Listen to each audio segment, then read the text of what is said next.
everything. If you look at Amazon's logo, how many of you have ever really paid attention to Amazon's logo? The little arc underneath goes, it's an arrow that means from A to Z. People think it's a smiley face. It's not a smiley face. It means that's the arrow that goes from A to Z. Amazon always intended to sell all of the things. What got them from where they were, which is just selling books, to now selling everything and having some of you being sellers on Amazon is a solid business strategy. A solid business strategy helped what they saw themselves being actually come to fruition. And so some of us have grand ideas, but we don't have a strategy. And we're frustrated because our business hasn't gotten to where we want it to be. And we're just flying by the seat of our pants, hoping that greatness and excellence happens. It doesn't happen that way. Every overnight success you see is about 12 to 20 years in the making. Right? I will have people come and ask me, and Anna talks about the great clients I have. They'll come and ask, DETHRA, how did you get Louis Vuitton? It seems like you got them overnight. I've been working on that account before I got them. I had been working on getting them as a client for 6 years. Right? But I had a strategy of the type of clients I would acquire. So that's what I want you thinking about today. How do you get from A to Z like an Amazon? So imagine yourself being where they are. How do you get from A to Z like an Amazon? That's our philosophy today, A to Z, right? Everyone see my screen okay? So know that I told you all, I'm a professor. I'm not professorial, but the thing I do like a professor is I am very comfortable calling on people. So just know, occasionally you will get called on, and that's just how this is going to go. I am so sorry, but not really that sorry. We start off every day with key objectives. So one of the things we want to make sure you understand is what are we going to cover in our session, because that's so important. I am not going to just talk at you, and I am absolutely not going to read slides to you. So you will know I will teach a concept. You will go into the breakout rooms, work on that concept. You'll come back, debrief it, and I'll do that again. Because what we know about adult learning and learning in general is when I teach you something and just talk at you, your retention is about 25% at best. When I have you interact with that knowledge, that retention jumps up to about 65 to 70%. But when you get a chance to apply that knowledge outside of the learning environment, it goes up to about 80 to 90%. That's why it's so important that you take this stuff and you're putting it in your pitch deck, not because you have to win, but because what happens after you win or what happens after you leave here, when you've actually interacted with it real time, it takes your learning 90%. So make sure you use this time to interact with the learning so that when it really matters, you can actually use the information. So these are your key objectives. A little bit about who I am. Anna did not just pull me off of the street. She wasn't telling you a lie. When you Google me, we had a debate in our home the other day. My husband told my kids, he's joking, your mom is a celebrity. I said, I am not a celebrity. My son went and Googled me and he said, Mom, I Googled you. And 2 full pages came up with just you. I think you might be a celebrity. I am not. But when you Google me, you'll find I've done 4 TEDx talks. I'm on a nationally syndicated radio show. I do a segment. Stop it, Anna. I do a radio segment once a week on a nationally syndicated radio show. I have my own podcast. I'm a professor. And then my clients, LVMH, CDC, Kaiser Permanente, churches, adjunct faculty, all that great stuff. But none of that really matters more than the fact that I am one of you. None of that matters more than the fact that I am one of you. This is why Anna can always convince me to come back and teach, because I remember when I was exactly where you are, when I started my company in 2007, and people who were a lot further along than I was would not give me their time.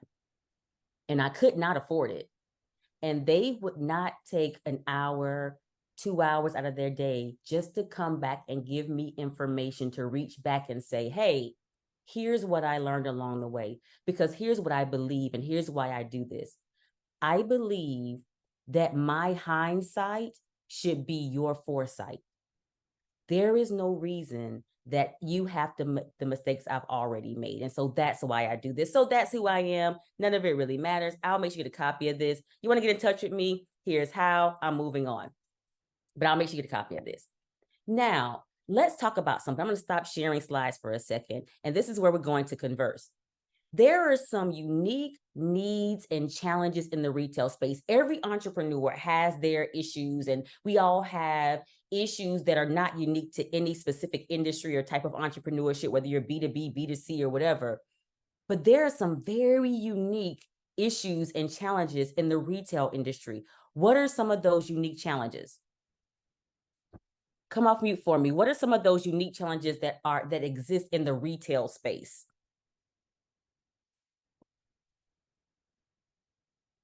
You all are retailers. You all know what your challenges are. This is the time to take advantage of DETHRA's knowledge. Sibley, I see your hand is raised. Go ahead and unmute. I would say distribution. What'd you say? Hello, everyone. I'm Sibley Darcel. I'm the founder and inventor of Sibley vegan hair product. The product is designed to grow the hair, make the hair healthy, and if it is not healthy, it just make it healthy. If it is healthy, it make it healthier. The ingredients are based on what you and I need to eat to actually strengthen our hair cells from the inside out. I think one of the challenge, I think for retail businesses, especially small one, and I'm speaking probably from personal experience, is, like she said, not having a connection. And I probably think I'm guilty of that because I'm an African. I wasn't born and raised here. So when I came in, I started to, I thought to open a business is you need to save the money, pile it up, and then you start. And when you start, you work, and then you put the money together and you start to grow. But if you have a big dream, you would need connection and where the money is. Okay. With the people to help you to get that money to be able to hire team and stuff. That's what I'm learning now. Okay, so Sibley says connection and money. That is definitely an issue, but I will say that's not an issue that's unique to the retail space.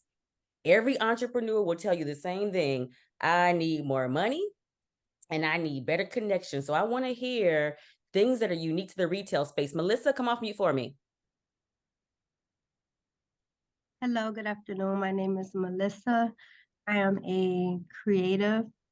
I customize apparel and accessories for all occasions.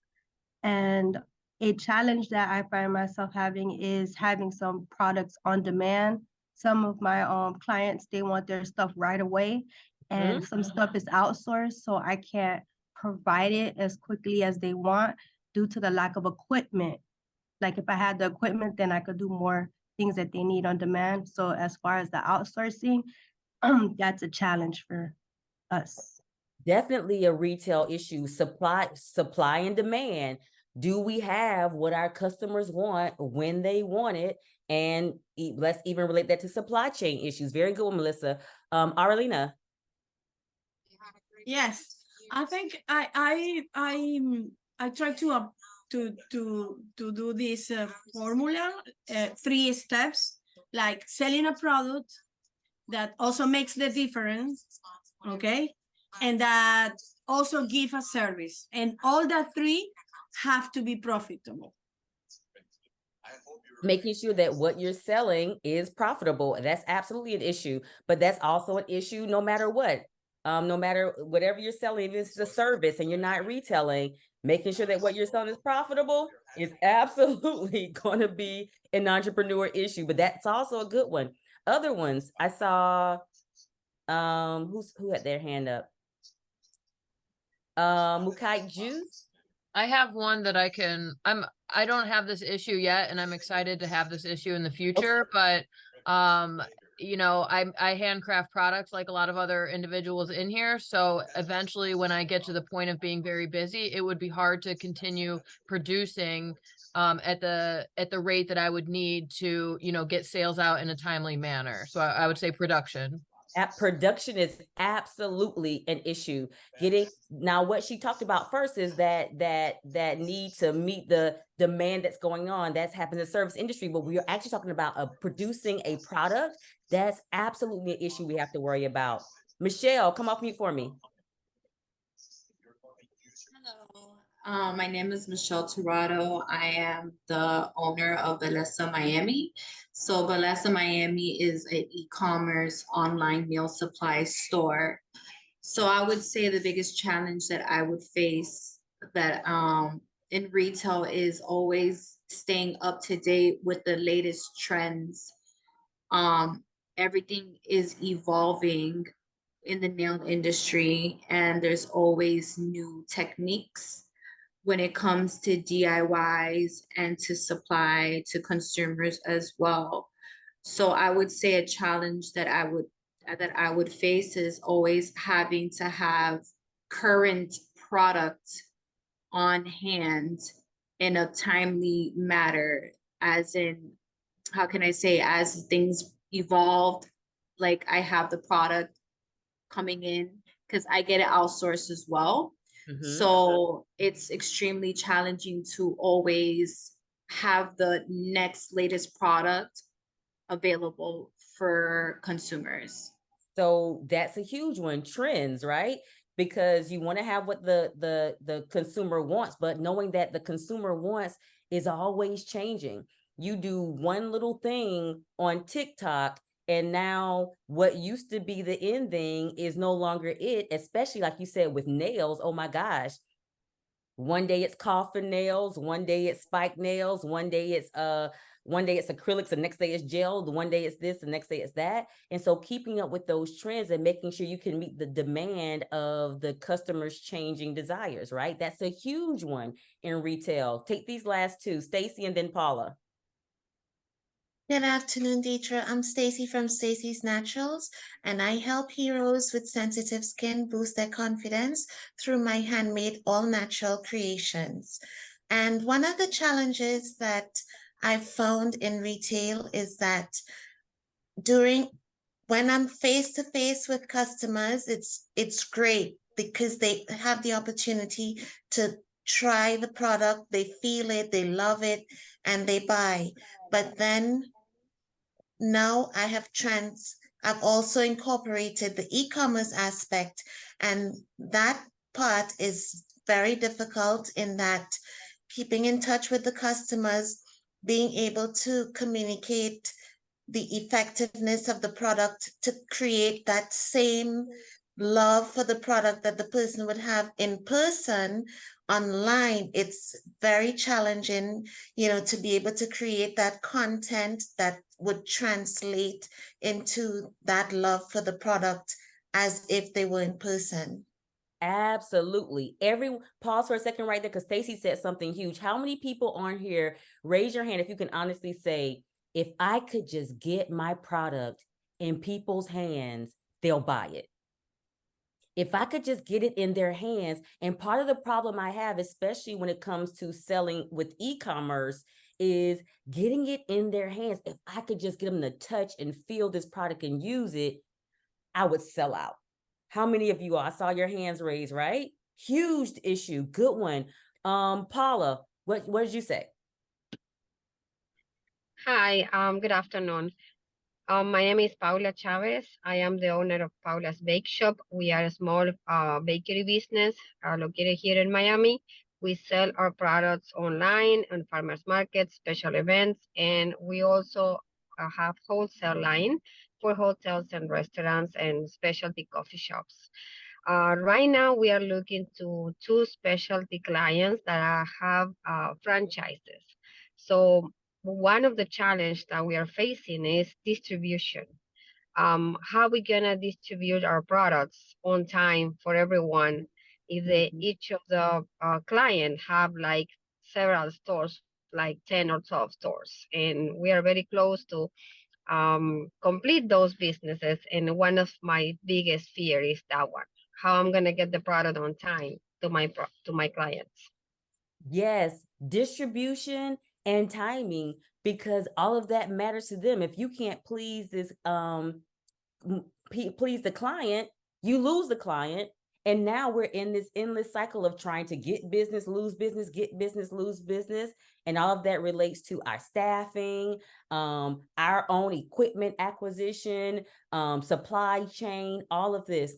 Francois wants to know your website. So drop your website in there for the bakery, because clearly we are hungry people.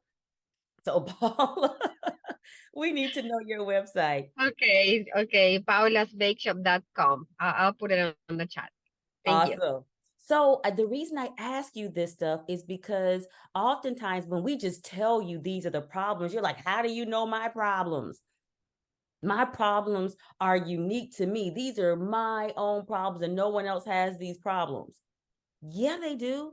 Listen, when I started doing this, I had a list of 20 plus problems, and I said, how many will fit on one slide? And I maxed it out at 14, right? Look at this: direct interaction with customers, varied customer base. The ones that are highlighted and underlined, we're going to hit on: physical presence, inventory management, seasonality and trends, visual merchandising, consumer experience, location importance, competitive pricing, supply chain complexity, online and offline integration, emotional purchases, short product life cycle, regulation and compliance.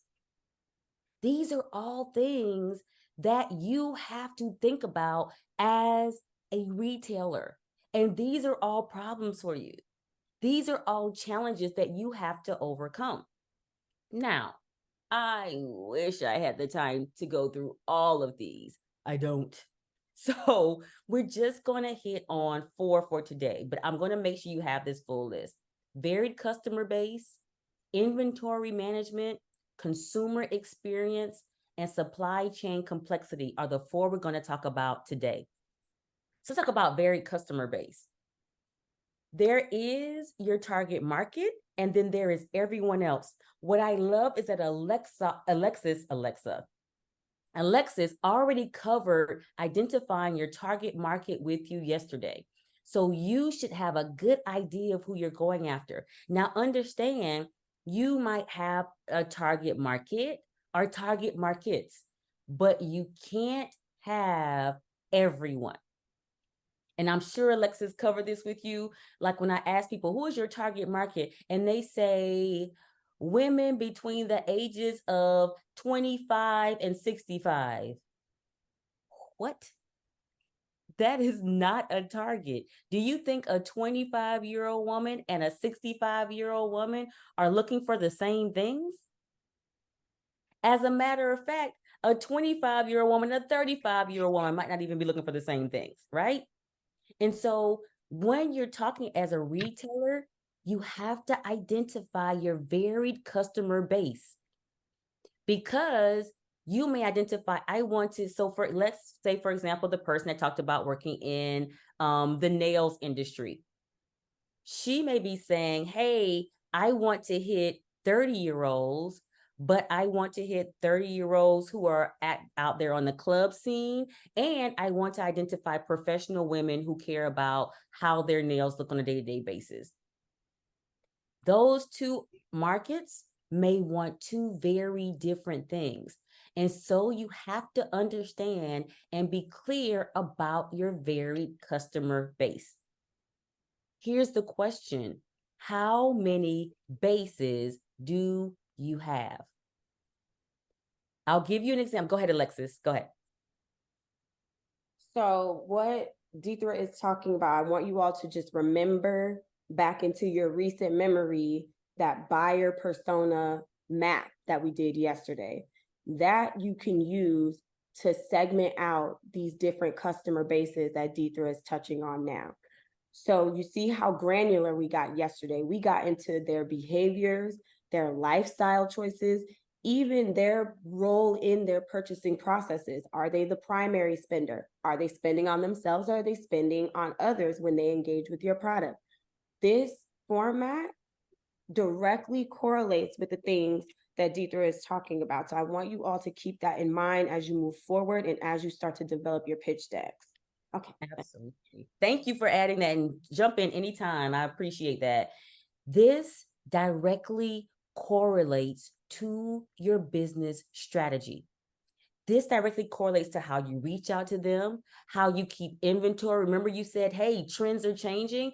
If you know my customer base is going to move wherever social media goes, guess what? You know that you have to have a social media strategy, not just your social media strategy, but you have to have a team that's in tune with what's happening on social media, because if that's where your customer base is, you need to know when a new trend comes in, I need to know about it. I was actually down in South Florida this past weekend for the Beyonce concert, because we are out here on Beyonce's internet, using it up.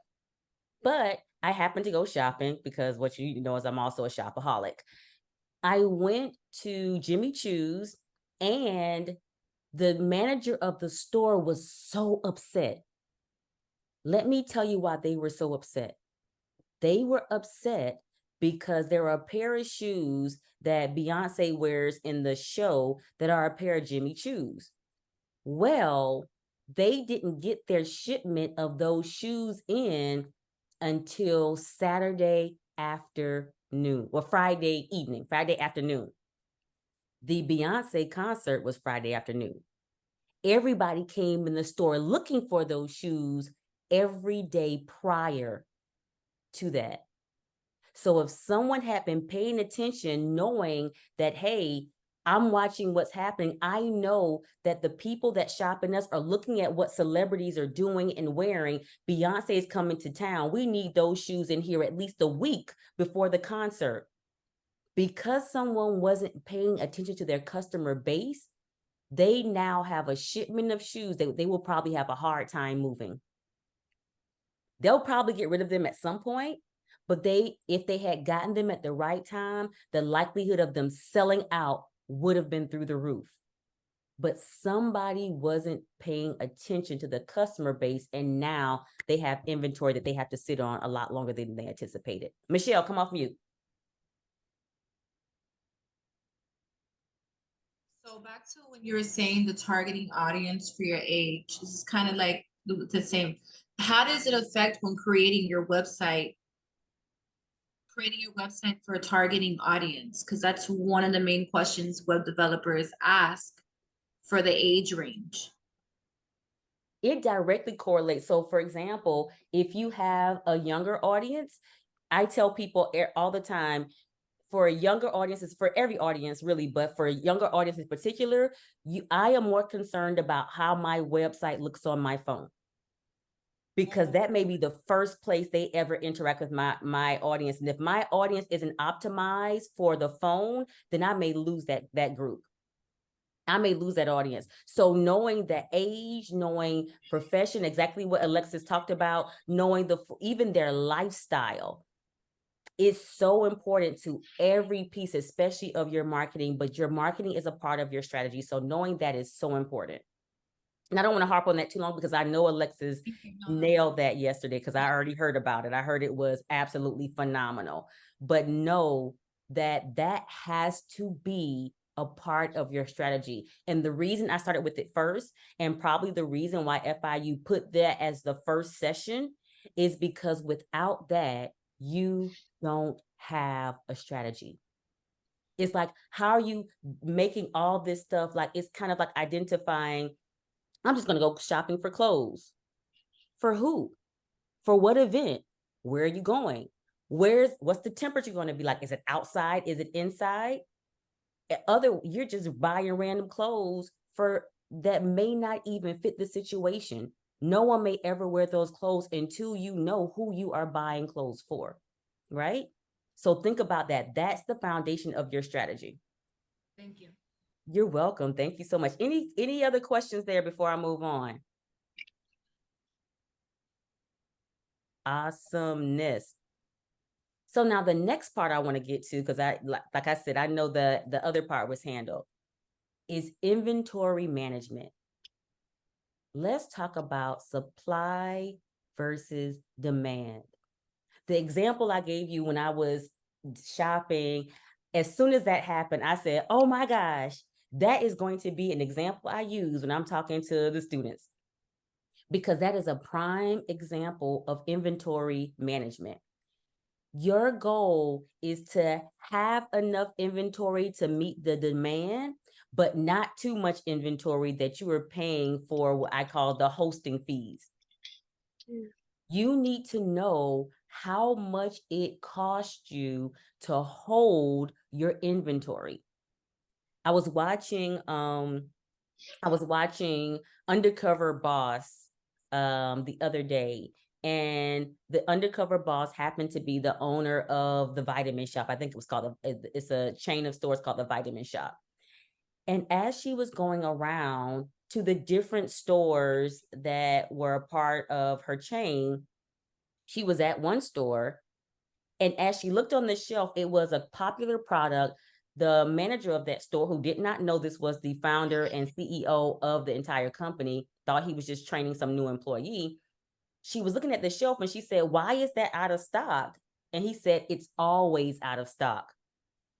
So they went to the computer and looked into their inventory management system. And despite his shelf being empty of a very popular product, which he said people came in every day asking for, she could see that the warehouse had 19,000 of that very item. His shelf was empty. The warehouse had 19,000. What that said to me is there's poor inventory management. There's no reason that you're paying to store that inventory in a place where it could be selling. Supply versus demand. So when we think about this, here's what I want you to think about. This is where you get into the numbers. Now, I'm going to come off the slides for a second. How many of you, let's be honest, hate dealing with the numbers in your business? Raise your hand. Don't lie. Don't lie, y'all. Don't. I see you laughing, Avis. Don't lie. Me too. You all, I have had my business since 2007. And I'm going to be honest with you. I hired an accountant before I paid myself a salary. That's how much I hated numbers. I was like, I will live under a bridge before I do this another day. I hate numbers that much. I'm lying. I don't hate numbers. But please understand, numbers are the foundation of your business. Your strategy is built upon numbers. I've had my company since 2007. I teach this stuff. I still don't like them. But every person you go to, every person you speak to, every person you ask for assistance on your business, every stage of growth, the first question you will be asked will be a business numbers question. You cannot move, you cannot grow, you cannot be excellent without the data. Alexis, I see your hand. No, that was just me saying I don't like numbers. I'm sorry. Okay. And see, you all, don't feel some kind of way because you don't, because we're teaching this stuff. You have to know your numbers. And inventory, especially in the retail space, it's one of those numbers that you gotta know. You cannot get around it. So the first number, I need you all to understand demand forecasting. This is simply you analyzing the historical data and market trends that will predict demand. You need to be able to forecast demand. For example, how many of you are already, raise your hand or type a yes in the chat for me, if you are already thinking about your Black Friday sale? Raise your hand or type a yes in the chat if you're already thinking about your Black Friday sale. If you have a retail product, listen to me. Every single person in the US is going to be looking for a Black Friday deal. If you don't already have a strategy for reaching that market, and not only will they be looking for a Black Friday deal, it is an emotional purchase time of year. We have been conditioned, right, good, bad, or indifferent, no matter how you feel about it, we have been conditioned to consume on the day after the holiday of Thanksgiving. The day after Thanksgiving, we are conditioned to consume. If you aren't thinking about the demand that's going to be hitting you, I guarantee you don't have the marketing in place to take advantage of that. You don't have the inventory in place to meet the customer demand, so your customers have a great customer experience by getting their product in a timely fashion. We'll talk about customer experience later. You aren't ready, right? Arlena, go ahead. I know I'm saying your name wrong. Say it for me well one time. No, that was perfect. Ardelina. That's Okay. perfect. DETHRA. DETHRA. DETHRA. Yes. Good. About that, because I work mainly with Amazon, I have my online store, you know, and eBay, and I sell personally also in events also. But mainly is Amazon. We just have one Prime Day in June. Mm-hmm. Okay, now we're going to have another Prime Day in October, because it's to know to everybody that sales are not all the top that we want to be in this year. Okay, Right. so they have this strategy as business, Amazon, that they put this Prime Day on June, the other one in October, and then you come with the Black Friday. Absolutely. And see that what you're talking about is a perfect idea, knowing what are those things. Because listen, I'm a Prime member. I live for my Prime days. And guess what? As a part of your social media strategy, you can be talking about Prime days are coming up. Make sure you're going to wherever, but also making sure this is about not just that marketing, but the demand forecast. I know that on Prime days on Amazon, my sales will go through the roof. Am I getting the proper inventory in place to meet that demand so my customers won't have this lag time, this delay in getting their product? But also demand forecasting can help you predict, can help you minimize the risk of stock outs or excess inventory. Stock outs means I've run out of stuff. Excess inventory, of course, means I have too much. So let's say I sell umbrellas. I know when rainy season is. I'm forecasting my demand, so I know April showers bring May flowers. April is the rainy season, right? So in April, I'm going to make sure I have enough inventory to meet the demand, but I also know that July is the driest month of the year. I'm not going to have the same inventory of umbrellas in July that I had in April, because now I have excess and I'm paying to hold that inventory. Let's go to safety stock. This is maintaining a buffer of extra inventory to account for unexpected demand fluctuations. So here's the deal. I know that July is the driest month, but that doesn't mean I only have 10 umbrellas when I'm a worldwide seller of umbrellas. I have just a safety stock that, hey, if we happen to get predictions that July will be a little bit rainy, I won't be completely stocked out. And I also am prepared for supply chain issues, because I'm looking down the line and I know I just don't need to worry about my umbrella distributor. I also need to worry about the people who make nylon, because I know umbrellas are made of nylon. And so I may have a supply chain issue if nylon goes into scarcity, because my umbrella distributor needs that nylon in order to make my umbrellas, right? So those are the things you're looking at, especially when you're talking about safety stock. How much do I need to keep in inventory to prepare myself for anything that may be unexpected down the line? Cool? All right, I see Michelle, you have your hand raised. Yes, so stating when you're in regards to like Black Friday and to offer like, you know, promo deals like that, how do you go about as a new business participating that but profiting at the same time where you don't lose I guess where you don't lose out on marketing, not marketing, you don't lose out on profiting from the product, if that makes sense. So say your question one more time for me.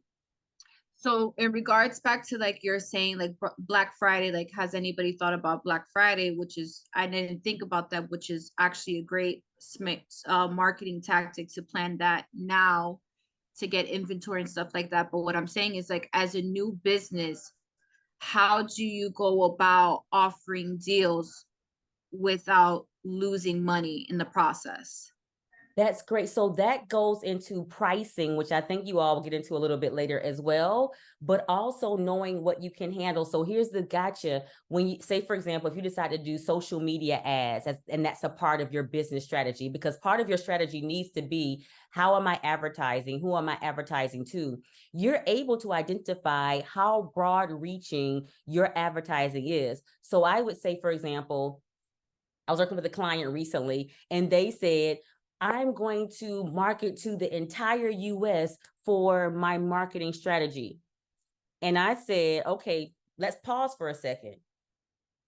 If 10 people from every state ordered right now, could you well, I said 100 people from every state ordered right now, could you handle that level of acquisition? And they said, nope. I said, now, let's say if 5,000 people from one state had purchased, could you handle that? Nope. So let's look at the city, right? So knowing what you can handle is going to be very important to how you advertise. And you don't necessarily need to acquire the inventory. You need to know, how am I going to get it if people order right now? So part of it is a strategy of thinking about how many people you can handle, which determines how you market, which determines what you will acquire, right? And that can get that's everything we're talking about right now is generalities, because that can get very nuanced. It's down to exactly what you're doing, exactly what you're making, and that gets very nuanced per business. And I don't want to take a lot of time on one person, but know that that's a conversation you might want to have with your consultant, because that is a very important question for you to answer, especially if Black Friday is a great opportunity for your business. Now, it's not a great opportunity for everyone's business, so I don't want you to think you have to be thinking about Black Friday, but if it's a great opportunity for your business, I want you talking to your business consultant about that, because you absolutely don't want to miss that opportunity. Does that make sense, Michelle? Okay, thank you. Good one. Then I want you thinking about EOQ, or economic order quantity. This is about calculating the optimal order quantity to minimize total inventory costs. It's about balancing that economies of scale. So you're selling B2C, but you're buying wholesale. The more you buy, the more the price goes down. Like we've seen things, I remember working with my children to sell their stuff, and I had to show them, when they would go and look at something, they would see the price said 98 cents. And I was like, oh no, it didn't. It said as low as 98 cents. Meaning, if you bought 1,000 of these, you will get them for 98 cents each.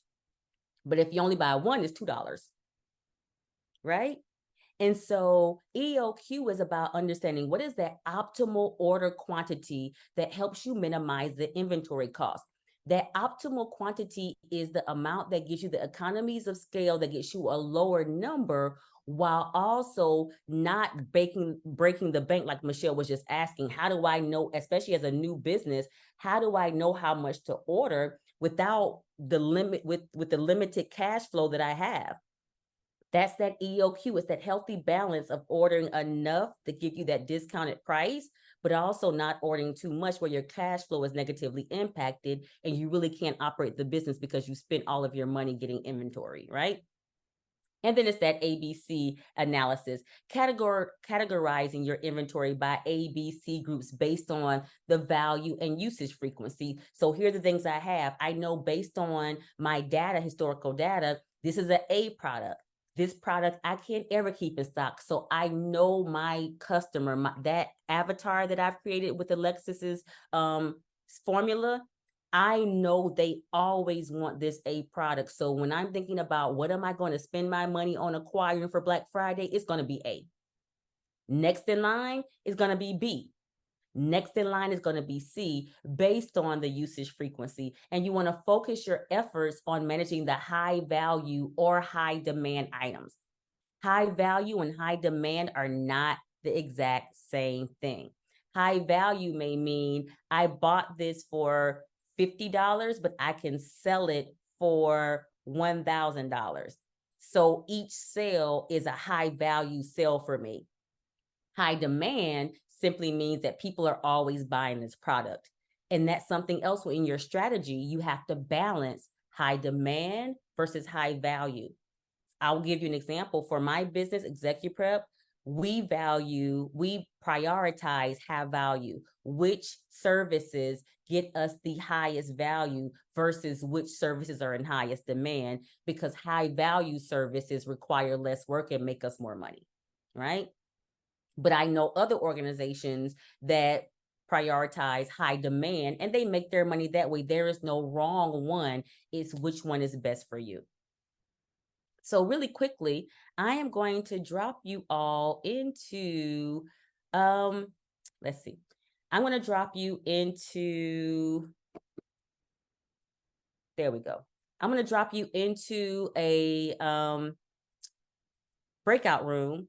And I want you to think about, how do you want to think about this inventory management? How do you think about inventory management as it relates to your organization? What do you need to do to better do inventory management for you? So how do you balance that supply versus demand? All right, welcome back. I am sorry about all the technical difficulties. Some of you all didn't get a chance. I tried to give you 2 extra minutes because people kept getting kicked out and pushed back in. And in the midst of it, I got a notice from my son's school that they are now on a hard lockdown. So I got a little bit mentally. I'm back though. All right. So we're going to work through it. My husband is on it. So even though he's a little ways off, but anyway. All right. So all that to say is I really need you thinking about your inventory management. Oftentimes we get so stuck into what we consider the day-to-day that we don't think about our inventory. And the last thing we think about is an inventory management system. Listen to me, retailers. Listen to me. Remember when I said the minute I had an extra penny, I hired an accountant before I paid myself? For you all, what is the thing that you will pay for before you pay yourself if you are not already paying yourself? And I'm not saying this should be it, but your strategy has to be focused on your inventory. The only way you are going to balance supply and demand is 1, knowing the demand, and 2, being able to meet that demand. And meeting that demand is completely and solely based on how you manage your inventory. That has to be a part of your strategy. Any questions there? All right. And we're walking. The next piece of this is customer experience.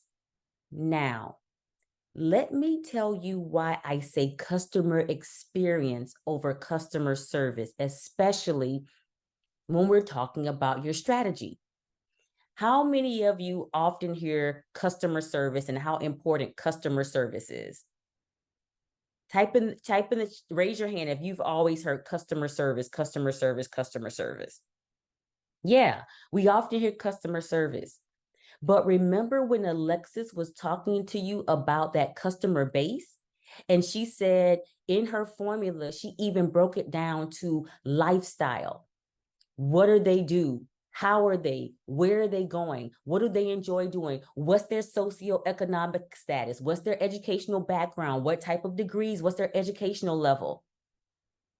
All of that ties into a customer experience. Let me tell you the difference. Let's think fast food for a minute. McDonald's or McDowell's, whichever you prefer, may give you a customer. They may have good customer service, right? You may go there, you may find a great person that's like, hey, how are you doing? They seem helpful. They give you a great customer service. But if you go to Chick-fil-A, you get a customer experience because they are not just trying to be nice to you. They want you to have an experience that makes this your preferred place to eat.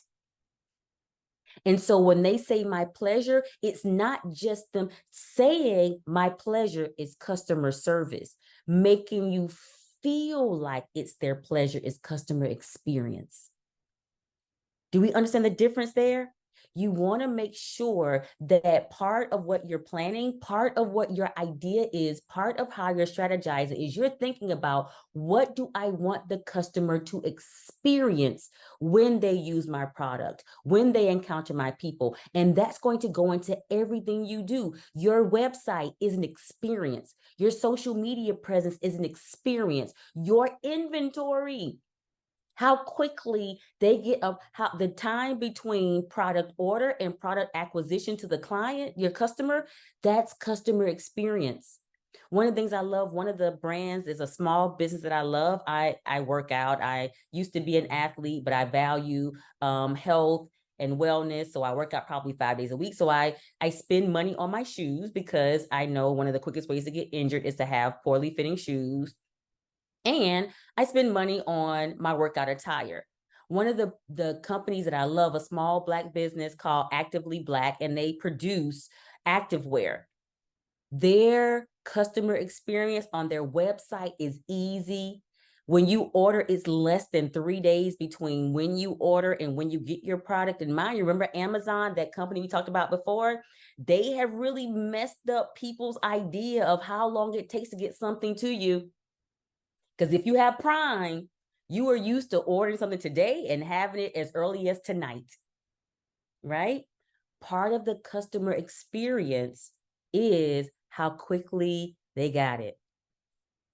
And I want you thinking about, what do you want your customer to experience from beginning to end? Because the customer experience is a full cycle process. How do you acquire them?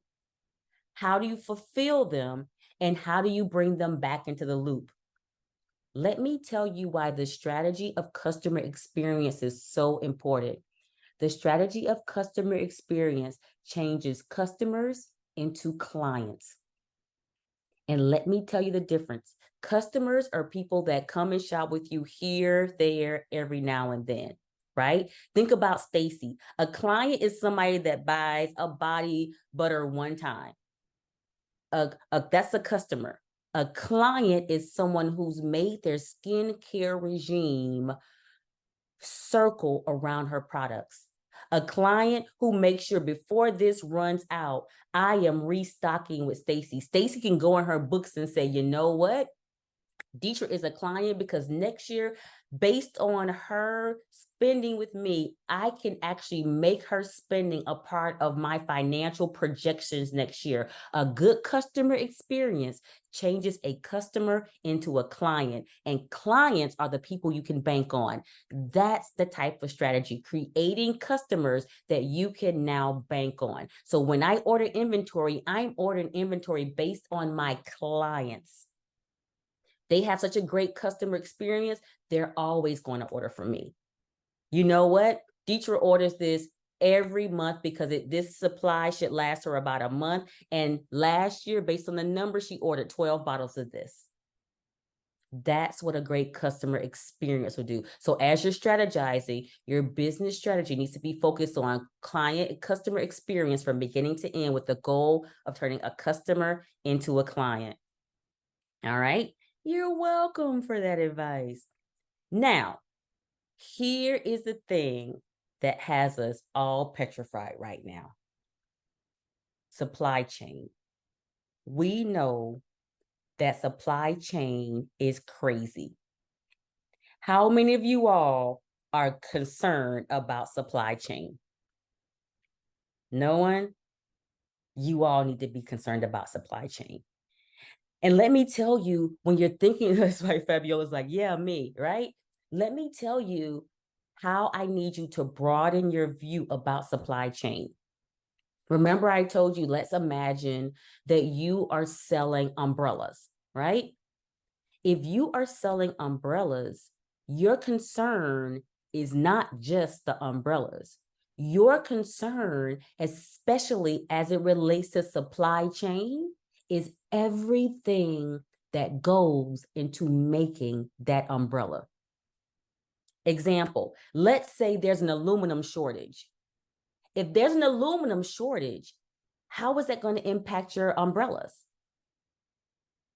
If there's a nylon shortage, the fabric that they put on top of the aluminum, if there's a nylon shortage, how is that going to impact your supply chain? If there is a plastic shortage, the little plastic things, how is that going to? So when you're thinking about supply chain, I need you concentrating and focusing on, I tell all of my clients, stay on top of the news. Stay on top of what's happening. See where the products that are the ingredients that make up your finalized product, always be aware of what's going on with those. What does that mean? That means that you know what's going on. You know who the leaders are. You know who the second leader is. You know where they're getting their products from. You know what's happening in the country that's the top producer of that product. You know what's happening with tariffs and excise taxes and the ports as it relates to getting that product to you. That sounds like a lot, but the biggest issue people have with inventory is supply chain because it caught them off guard. The clients that listen to me when I say, hey, here are the markets that I need you following, they don't get caught in supply chain issues because they have, I had a client pre-COVID, they distribute to hospitals. And I said, hey, they were actually able to warn me about what I needed to be acquiring because COVID was coming, simply because they were tracking the supply chain and seeing where things were coming from where. And because one of their biggest suppliers happened to be in China, they saw, hey, something's going on over there. Let me stock up, because I see that my biggest supplier of this particular thing that is an ingredient in my final product is having issues. I need to get that immediately and overstock it, because over the next however long I may have issues getting it. That has to be a part of your strategy, right? Who are the partners you can work with? When you think about risk management, identify potential risk and disruptions in supply chain. That's a disruption. Hey, I see what's happening. Even if you're paying attention, there is an uptick. There's a new strain of COVID. And now organizations like the FAA are talking about implementing masks again on airplanes. That means if you're in that market, you knew that before I said it. If you're in that market, you were already paying attention. If you know that you're a mass distributor and that's what you retail, you've been paying attention to any strain of diseases that are communicable or airborne. You're watching that. So if there's something on the CDC's radar, it's on your radar too, right? And then streamlining those and reducing waste and inefficiencies. You always want, as a teacher in this stuff, I love just in time, but it's not the only way to do it. But I always love the just in time, right? supply chain. Now, we are getting close to running out of time, so I don't want to go over. Now, consumption strategy. As retailers, you need to always understand that people consume with their eyes. And I don't mean just by sight. What I mean is, as human beings, we are emotional purchasers. Let me tell you how I know. Tell me the last time you went to the grocery store and only bought what you went to the grocery store to buy. Raise your hand if you've ever been able to do it. Who amongst us, Daniel, you don't count. Daniel raised his hand like I did. No, you don't count, Daniel. I'm leaving. No, I'm erasing you from the question, Daniel. Who amongst us has been able to go to Target and leave without spending at least $150? Yeah. Daniel and Sibley, am I saying it right? You all are a special breed of people. I don't know what God made you all, but it's impossible. Why? Because we are emotional buyers. I went to the grocery store yesterday and all I went for, let me tell you all, I had a list. I went for aluminum foil, paper towels, and eggs. Aluminum foil, paper towel, and eggs. Aluminum foil, paper towels, and eggs. I spent $215. How? Because we're emotional. They had a buy one, get one free on some chips that my kids eat. I got the chips. I try to be healthy, so they had a good sale on some nectarines and bananas. I got nectarine and bananas. Then they happen to have this amazing salad that I love.